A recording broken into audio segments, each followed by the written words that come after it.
the definitions of social capital in society are changing. And I think the biggest business opportunities are driving change in those really big pillars that today define social capital. And I define those big pillars as healthcare, education, and financial services. Live as long as you can, have the skills to earn money, and then have access to money. Those are the three, in my opinion, new Maslow's hierarchy of needs that people give a shit about. And so finding ways of reconstructing any business in any of those three areas should be the primary focus of very capable people who are trying to both, move the world forward and make a ton of money. Simply put, those are trillion-dollar markets that are completely fucked up, that are ripe to be disrupted. Within that, when I look at Bitcoin, it is one of the most interesting things happening in that financial services pillar that I've ever seen. And the reason I like it so much are two things. One is, it is for the first time, the cheapest and most frictionless payment rails we've ever seen. And so forget Bitcoin as an underlying currency. You don't have to care about whether it replaces fiat dollars or not. What you have to care about is that instead of paying 2.5% or 1.5%, I can basically pay virtually nothing to clear and basically process transactions and get money from one account to another account, right? From one address to another address, which is effectively what today's payment rails do for people.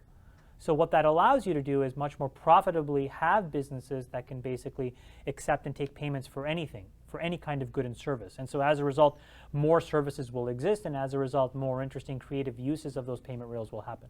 That's the most primary thing. But then the secondary thing, which is again going back to these trends, which I think is more societal in nature, is that you have an increasing level of mistrust around the monetary and fiscal policy for many governments, including the United States. And so when you think about things that could span anywhere from, at the simple end, devaluation, to all the way at the other end, asset seizures by federal institutions, and if you don't think those are happening today. We're going to go through a devaluation in Brazil. We're probably going through a devaluation in India. These are two of the most important economies in the world. Poland just seized half of the sort of private pension assets. Poland, an EU country, right? So that they could basically lower their debt to GDP ratio so that they could borrow more money.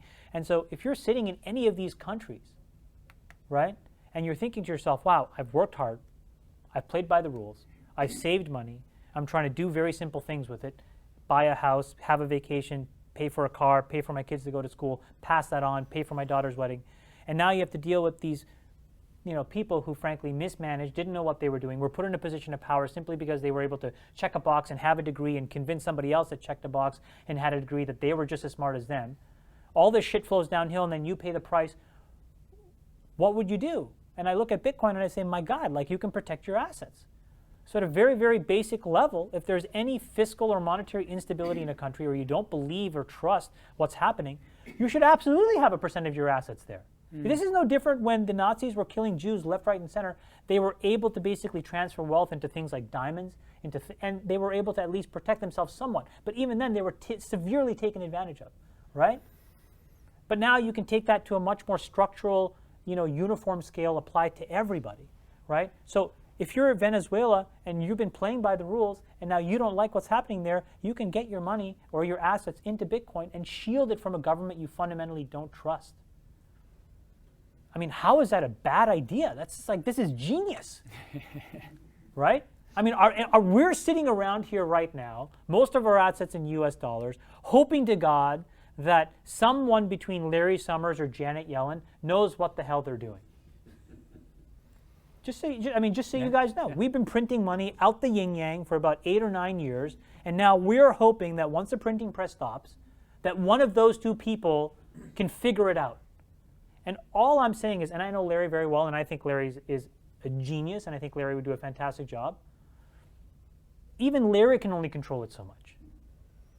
And so I, frankly, have worked too hard for what I've earned. And I just want to protect it.